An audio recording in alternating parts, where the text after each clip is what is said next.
रोम रोम भाइयों। Hello guys, welcome back to my new vlog. आज है स्टोरी टेलिंग का प्रोग्राम और अपना प्रशांत भाई आज सुनाने वाला है। देखो तैयारी वैयारी करके आया, चीट वीट मस्त। अच्छा। देख सकते हैं आप लोग, ये देख लो।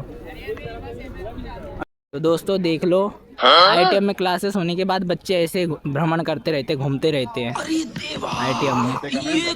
पढ़ते कम है, घूमते ज़्यादा है ये आईटीएम। अच्छा।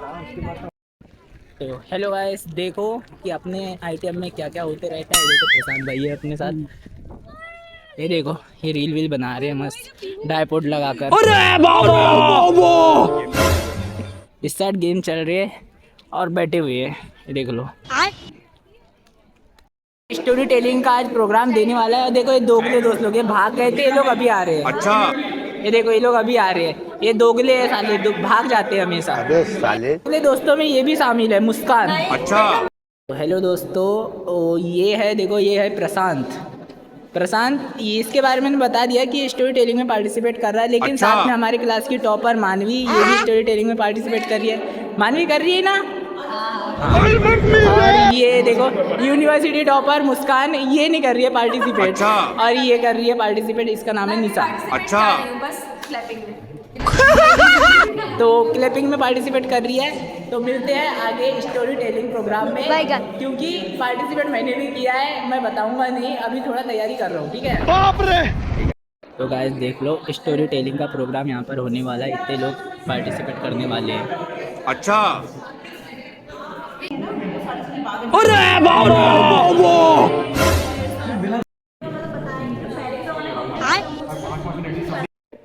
बनाने के लिए अपना पूरा पूरा सहयोग और समय दिया है, उसके लिए सभी आपके लिए बहुत आभारी हैं। और जैसे कि जो है ये स्टोरी टेलिंग कॉम्पिटिशन है, ये एक रचनात्मक उत्साह से जुड़ा हुआ था, जिससे आपको सीखने को मिलेगा, एक ऐसा कार्यक्रम है ना। तो ये जो कार्यक्रम है, ये आप लोगों में रचनात्मकता बढ़ाएगा। जो आप इसको एक सामान्य रूप में ना लेते हुए हम लोग ये कोशिश करें कि हमारी क्रिएटिविटी बढ़ेगी, हमें कुछ सीखने को मिलेगा। ये सोचते हुए हम इस कार्यक्रम में प्रदर्शन करें और मुझे उम्मीद है कि आप सभी अपना बेहतर प्रदर्शन करेंगे। और हमारी बीच उपस्थित है काजल मैम, तो मैम ने अपना बहुत समय दिया है यहाँ आने के लिए। तो मैम का मैं नमस्कार करती हूँ, मैम को स्वागत करती हूँ। मैम का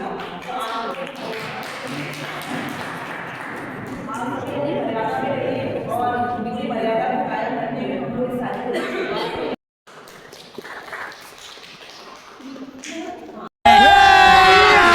अभी मजा आएगा ना भिड़ो। कहते हैं स्टोरी अक्सर कहानियां जो होती हैं वो हकीकत से आती हैं, और हकीकत कहानियों में नहीं होती। मेरी कहानी एक चाइल्डहुड मेमोरी, किसी बच्चे की, किसी अनजान बच्चे की, या फिर माँ में बैठे किसी बच्चे की। ये कहानी है उस घर की बात, उस घर शांत जहाँ माँ का प्यार तो नहीं, गद्दारी की मुस्कान।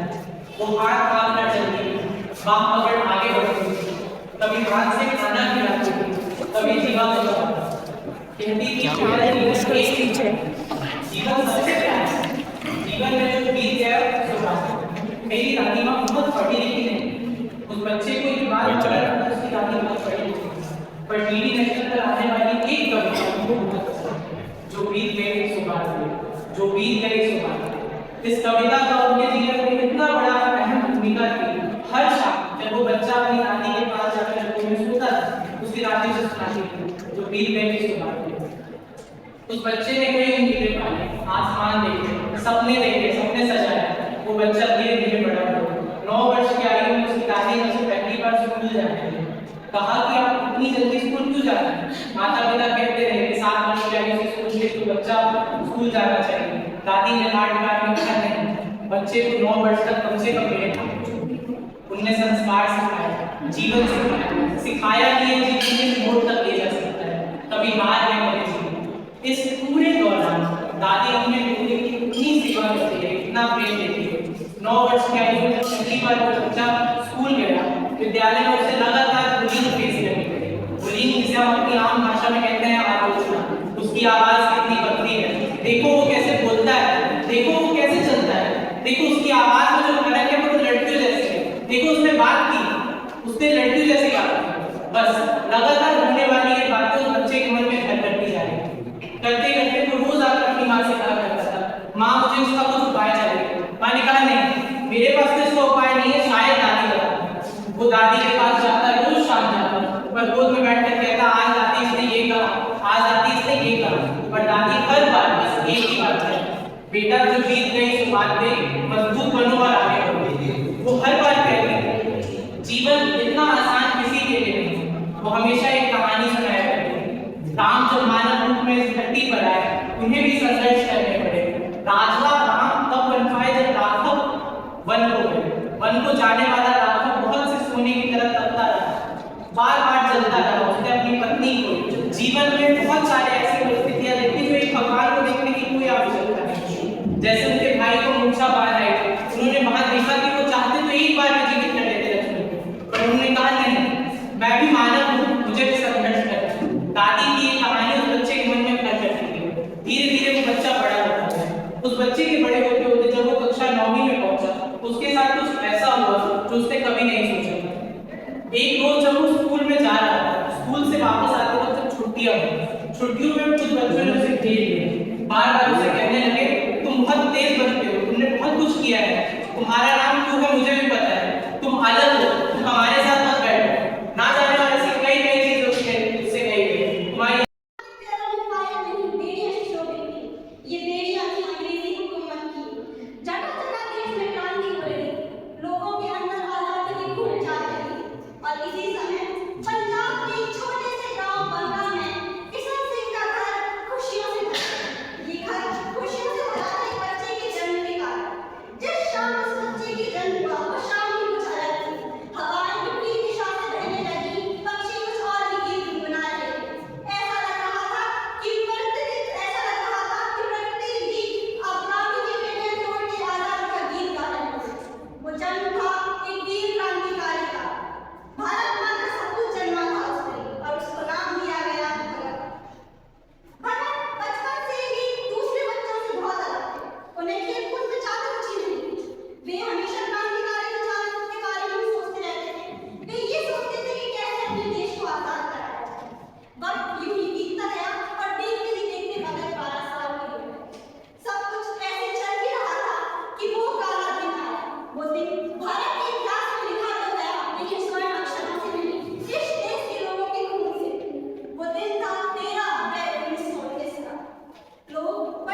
हर पल एक नई सीख और एक नया अनुभव जो हमें कहानी के माध्यम से सीखने को मिलता है। एक प्रसाद नाम का लड़का होता है, जो एक प्रसाद नाम का लड़का होता है जिसका पढ़ाई में बिल्कुल भी मन नहीं लगता। वो बहुत आलसी होता है मेरा ये किसने और टकरा दिया? उसका पढ़ाई में कभी बिल्कुल मन नहीं लगता है। और वो जब भी पढ़ाई करने बैठता है तो हमेशा सोचता है कि मैं 5 मिनट थोड़ी देर रील स्क्रॉल कर लूँ, और जैसे ही उसके 5 मिनट कैसे 1.5 से 2 घंटे के बीच आ जाते हैं पता नहीं लगता। 1.5 से 2 घंटे हो जाते हैं उसकी मतलब रील स्क्रॉल करते हुए, और उसका पढ़ाई में तो मन नहीं लगता और वो पढ़ाई से उसका ध्यान भटक जाता है। मेरी स्टोरी है सब। और मैं आगे मतलब वो जैसे जैसे वो स्कूल की पढ़ाई समाप्त करता है, जैसे लेके 12th तक की जैसे जैसे पढ़ाई खत्म करता है, फिर उसको कॉलेज में उसका एडमिशन होता है। और कॉलेज में एडमिशन होने के बाद उसे पता चलता है कि कॉलेज में टेस्ट होने वाला है, जिससे वो बहुत चिंतित हो जाता है, घबरा जाता है, और वह सोचता है कि मैंने तो बिल्कुल भी पढ़ाई नहीं की है, अब मेरा क्या होगा, और वह चिंतित हो जाता है।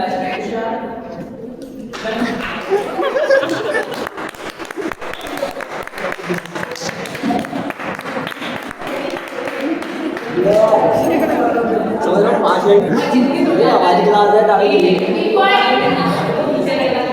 और फिर उसके पापा उसे मोटिवेट करते हैं और बोलते हैं कि सिर्फ तू 30 मिनट की पढ़ाई कर, और 30 मिनट ऐसी पढ़ाएगा एकदम फोकस के साथ कि ना तू सुनेगा ना तू देखेगा और ना ही कहीं कुछ जाएगा, और वो 30 मिनट एकदम मतलब कॉन्सेंट्रेशन के साथ पढ़ाई करने बैठ जाता है, और वो 30 मिनट पढ़ाई करता है।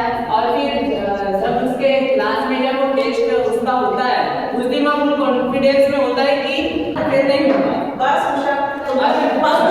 अपनी प्राप्त कर सकते हैं।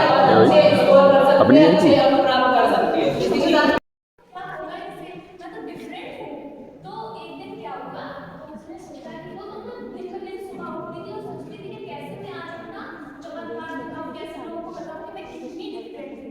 तो एक दिन सुबह उठी, देखो आज मैं आपको एक नया चमत्कार दिखाऊंगी। आज मैं एक शेर के पिंजरे के सामने जाके और आपको बताऊंगी कि मेरी जान कैसे बच के आई है। तुम पागल हो गया, मर जाओगी, जब तुम चलती हो ना तो एक बार में खा जाएगा। तो वो शेर जो था वो थोड़ा बूढ़ा और आलसी था, शेर तो शेर ही होता है, कोई भी आके किसी को दिखा लेगा। तो वो गई और जाके शेर के पास जाके बोलती, शेर से पहले जब वो शेर के पास गई उससे पहले उसको मिला एक रैबिट ने आंखें मिला, चल यहाँ से शेर आपको खा जाएगा। वो बोली ऐसे आंखें मारी कि अरे चिंता मत कर, मैं तेरे साथ कुछ भी नहीं होगा। तो फिर उसके बाद वो उसको बुलाया, उसने शेर को जाके उसके पिंजरे के सामने बुलाया, उसको बुलाया, उसको बोला अरे भाई उठो, देखो कौन आया है, तुम्हारी नई दोस्त आई है। उसको जरा भी डर नहीं, तो वो शेर उठ के बोलता है कि ना क्या मेरे नाचने का टाइम चल रहा है। तो उसको थोड़ा सा डर लगा, पर उसने दिखाने की कोशिश की कि मुझे डर लग रहा है। उसने बोला कि सुनो, मैं यहाँ पे तुम्हारा नाचना करने के लिए आई, तुमसे दोस्ती करने आई। जब वो दोस्ती करके गई तो उसने शब्दों का यात्री कहानी का सिपाही, शब्दों का यात्री कहानी का सिपाही और सपनों को आवाज लाने वाला एक छोटा सा कलाकार। मेरी कलम में स्याही नहीं, मेरी कलम में स्याही नहीं, मेरी कलम में जुनून रहता है, और आज उसी जुनून से मैं एक सवाल मिटाने आया। वो सवाल है 4 लोग क्या कहेंगे। जी हाँ, वही 4 लोग जो हमारे जीवन में कभी दिखते नहीं पर फिर भी वो हमारे निर्णयों को बदलने के लिए सबसे आगे होते हैं। वही 4 लोग जो हमें हमारे हर राह पर चलने के लिए सबसे आगे आ जाते हैं। आज की मेरी इस कहानी में इसका कंक्लूजन रहेगा पॉलिटिकल चेंज। 4 मेन पात्र हैं, एक पिताजी, उनके पुत्र, उनकी एक पुत्री और उनकी पत्नी। 4 मेन हैं, उसके बाद आपस में तो जो पिताजी था वो अपने छोटे भाई के घर पर जाता है, ऐसे ही मिलने के लिए पहुंचता है तो उसका भाई बोलता है अरे भैया आ गए, बड़े दिनों बाद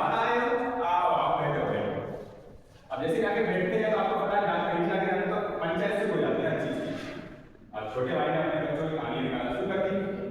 अरे भैया आपको पता है क्या, मेरे छोटे बच्चे ने पेंटिंग में फर्स्ट प्राइज पाया है। अरे बब्बा जरा आप तो दिखाते रहता हूँ को अपनी चीजें। बेटा ये देखो ताऊ, मैंने ये मेडल जीते हैं, ये पेंटिंग बनाई है, वो मैं बाहर गया था इसमें, मैं फर्स्ट प्राइज आया हूँ, मैं तो आगे जाके बहुत बड़ा पेंटर बनूंगा। अब इस तरीके से बातें चलती होंगी। फिर वो अपनी बच्ची भी बोलता है कि मेरी बच्ची अभी से डांसिंग क्लास जाती है और वो बड़ी आगे में डांसर होगी। अब ऐसी बात है कि इसका इनडायरेक्टली मैंने गाना मारा। फिर वो थोड़ा धीरे से बोलता है, अरे भैया आपने सुना था तुम्हारी बेटी अभी सरकारी नौकरी की तैयारी कर रही थी। कहता हाँ भाई कर तो रही थी, कर रही है, उसका एग्जाम तो निकल गया, उसका एग्जाम निकाल लिया है, अब उसका इंटरव्यू बाकी है, उसका लर्निंग हो जाएगी। और आपको बेटा कि मेरे बेटे ने पहले से बोल रखा है कि मैं पापा मैं तो इंजीनियर बनूंगा। अब ये सब बातें होती हैं, उसके बाद वो अपने घर जाता है। अब घर जाते से वो घर में घुसता है तो उसका जो बच्चा जिसको आप बोल रहे हैं कि उसको इंजीनियर कहानी है एक ऐसी वीरांगना के बारे में जिसका नाम सुनते ही सभी के अंदर गर्व और जोश से भर जाता है।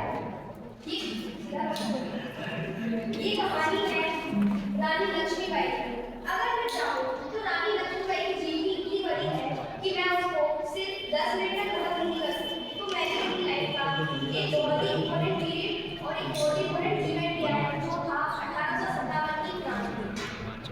1857 की क्रांति यह पूरे भारत में स्वतंत्रता के लिए लड़ी गई पहली क्रांति मानी जाती है, जो पूरी तरह से सफल तो नहीं रही, लेकिन इसका जो रिजल्ट निकला वो थोड़ा सा पॉजिटिव था।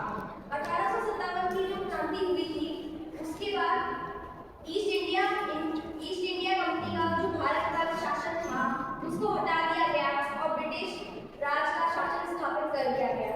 अगर हम बात करें 1857 की क्रांति की कि वो क्यों हुई, तो उसके कई कारण थे।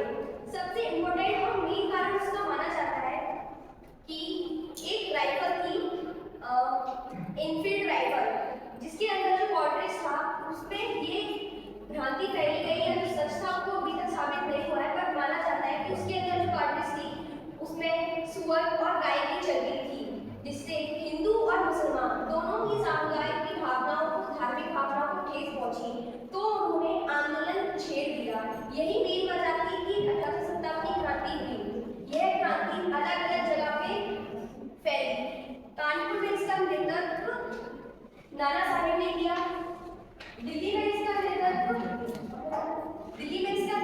बहादुर शाह जफर ने किया, बंगाल में इसका नेतृत्व हजरत महल ने किया और झांसी में इसका नेतृत्व झांसी की रानी लक्ष्मीबाई कर रही थी। यह क्रांति बहुत ही तेजी से फैलती जा रही थी पूरे देश भर में।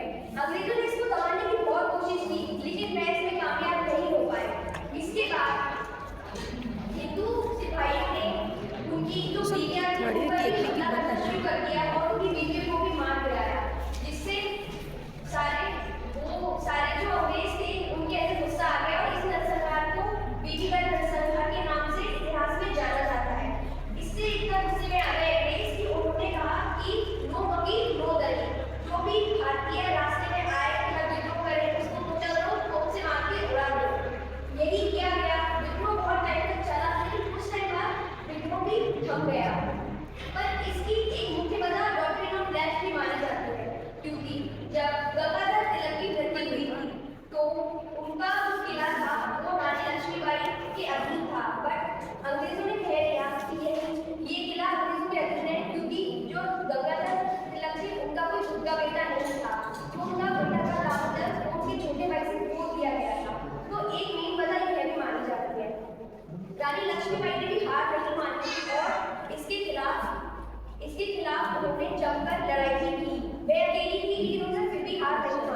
प्रदर्शन किया है, तो मुझे बहुत ही खुशी हुई। और पूरा IITM यूनिवर्सिटी का एजुकेशन डिपार्टमेंट की तरफ से हम सभी आप लोगों का बहुत बहुत आभार व्यक्त करते हैं और खुशी व्यक्त करते हैं कि आप सभी ने इसमें बढ़ चढ़ कर भाग लिया। ऐसे ही और भी इवेंट्स होते रहे तो आप लोग ऐसे बढ़ चढ़ के भाग लीजिए उनमें, इससे आपकी भी क्रिएटिविटी बढ़ती है और साथ ही साथ हम लोग का भी उत्साह बढ़ता है। हमको भी आप लोगों को सुनने का, समझने का, जानने का पूरा मौका मिलता है इसके माध्यम से। और बहुत बहुत आप लोगों का सहयोग रहा है इस कार्यक्रम को सफल बनाने में। हमारे कार्यक्रम का बहुत सहयोग रहा कि इतने ध्यानपूर्वक मैंने पूरा समय दिया है यहाँ पे, इसलिए सभी का एक बार बहुत बहुत आभार, शुक्रिया। और अब इस कार्यक्रम का समापन हो गया, अभी थोड़ी देर में हम रिजल्ट अनाउंस करेंगे, तो आप सब लोग आराम से बैठिए, तो थोड़ी देर में हम रिजल्ट बताते हैं। ठीक है, ठीक है। है देख लो, अब मैम लोग बताने वाले हैं कि कौन फर्स्ट, सेकंड और थर्ड आया है। ये रिज़ल्ट बताने वाले हैं मैम, और ये मैम, तीन टीचर्स मिलकर रिज़ल्ट बताने वाले हैं। देख लो मैम, सबसे अच्छा तो फर्स्ट ईयर की लड़की ने बोला था। हाँ यार, वो फर्स्ट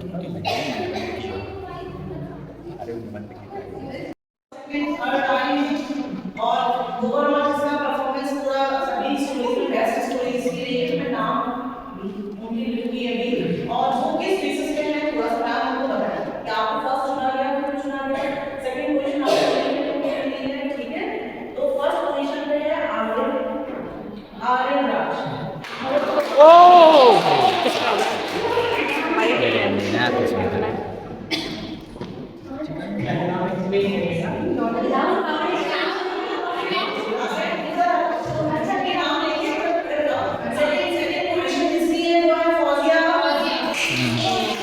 बाकी लोग कोई बाकी किसी ने कुछ बोला ही नहीं, मेरे को पता था यार यही होगा। वो है प्रिया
सबका कॉन्फिडेंस भी बहुत अच्छा था और आप लोगों ने जो स्टोरी ली वो भी बहुत अच्छी थी।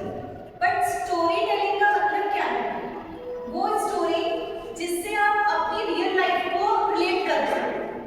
उस स्टोरी का कोई भी ऐसे कैरेक्टर जिसको आप फील कर पाए, या तो वो कैरेक्टर आप खुद हो सकते हैं या वो कैरेक्टर आपके आसपास की किसी की लाइफ को लेकर। स्टोरी टेलिंग का मतलब ये होता है कि जब आप किसी को स्टोरी बता रहे हो तो उसमें कुछ इमोशंस होने चाहिए, इतना कॉन्फिडेंस होना चाहिए कि जो आप बता रहे हो बिल्कुल ऐसा लगे कि वो आपने कहीं प्रैक्टिकली देखा है या प्रैक्टिकल सुना है, या फिर ऐसी स्टोरी जिससे इंस्पायर होकर आप सोचते हैं कि हाँ कुछ तो चेंज होना चाहिए। तो इन लोगों की स्टोरी में कहीं ना कहीं मुझे ऐसा लगा कि कुछ रियलिटी, बहुत सारे स्टूडेंट्स ने स्टोरी बहुत अच्छी थी, बट ऐसा लगा कि शायद किसी बुक से ली हुई है या फिर किसी की लाइफ को लेके। अब जैसे फर्स्ट आपने दिया था तो इसका कॉन्फिडेंस और इसने जो बताया वो ऐसा लग रहा था कि हम उस स्टोरी को पूरा इमेज करके देख सकते हैं कि बेसिकली कर पा रहे थे जो वो बता रहे थे।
जो मीटिंग थी के साथ में, तो ये स्टोरी टेलिंग को लेके सबने काफी कुछ चीजें बताई और उसी वजह से मुझे ऐसा लगता है कि मैंने जस्ट नहीं यार, ये तो बहुत अच्छी बात है। मतलब ये कैसे तार कैसे जुड़ते जाते हैं, कई बार कोइंसिडेंस ऐसे हो जाते हैं। तो ये आप लोगों के लिए बहुत अच्छा अवसर है जो मैम यहाँ पे एज अ गेस्ट आई और ये चीज बहुत बड़ी बात है कि आप यहाँ पर सबके सामने आके परफॉर्म कर रहे हैं।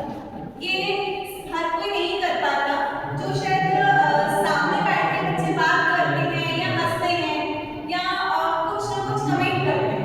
तो ये मैं उनके लिए जरूर कहूँगी कि अगर आपको ऐसा लगता है तो आप प्लीज सामने खड़े होके कुछ भी 4 वर्ड्स बोल के दिखाइए। तो इतना कॉन्फिडेंस अगर आप में है तो आप प्लीज उसको सामने बैठ के हंसने के बजाय आप यहाँ पर उसको, ठीक है? सेकंड पोजीशन है केमिस्ट्री की। थर्ड पोजीशन है रिया।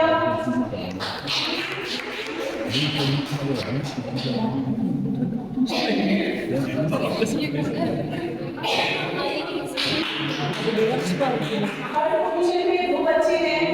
थर्ड पोजीशन में खुशी भी है।